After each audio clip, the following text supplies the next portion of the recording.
There's no romantic wholeness to be shattered as in the early Beethoven. He's given up on that, you see. This is where Chekhov begins. This is where the blues starts. This is where jazz starts. You think Charlie Parker's upset because he can't sustain a harmony? He doesn't care about the harmony. He's trying to completely ride on the dissonance, ride on the blue notes. Of course, he's got harmony in terms of its interventions here and there. But why start with this obsession with wholeness? And if you can't have it, then you're disappointed and want to have a drink and melancholia and blah, blah, blah, blah, blah.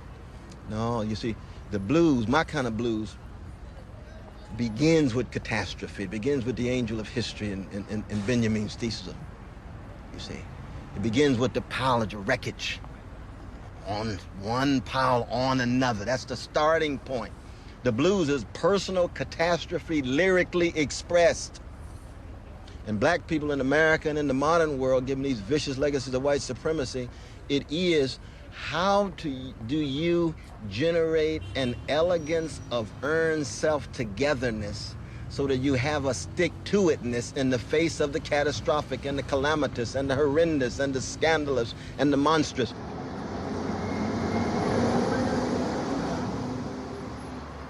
See, part of the problem, though, is that, see, when you have a romantic project, you're so obsessed with time as loss and time as a taker.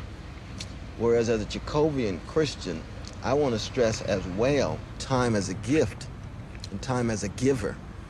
So that, yes, it's failure, but, you know, how good is the failure? You've done some wonderful things. Now, Beckett could say, you know, try again, fail better.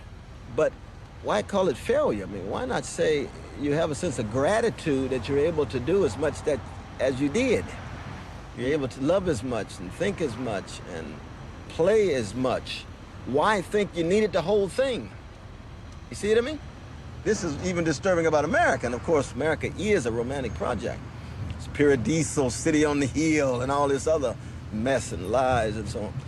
I said, no, America's a very fragile democratic experiment predicated on the dispossession of the lands of indigenous peoples and the enslavement of African peoples and the subjugation of women, the marginalization of gays and lesbians, that it has great potential. But this notion that somehow, you know, we had it all or ever will have it all, it's got to go. You got to push it to the side. And once you push all that to the side, then it tends to evacuate the language of disappointment and the language of failure. And you say, okay, well, how much have we done? How have we been able to do it? Can we do more? Well, in certain situations, you can't do more. It's like trying to break dance at 75. You can't do it anymore. You were a master at 16. It's over. You can't make love at 80 the way you did at 20. So what? Time is real.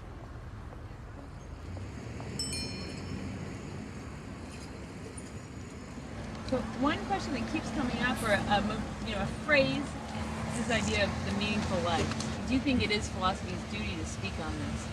A meaningful life. How to live a meaningful life. Is that even an appropriate question for a philosopher? No, I think it is. No, I think the problem of meaning is very important. Nihilism is a serious challenge. Meaninglessness is a serious challenge. Even making sense of meaninglessness is itself a kind of discipline and achievement. The problem is, of course, you never reach it, you know. It's not a static, stationary telos or end or aim. It's a process that one never reaches. It's Sisyphean. You know, you're going up the hill looking for better meanings or grander, more enabling meanings, but you never reach it. You know, in that sense, you die without being able to have the whole in the language of romantic discourse.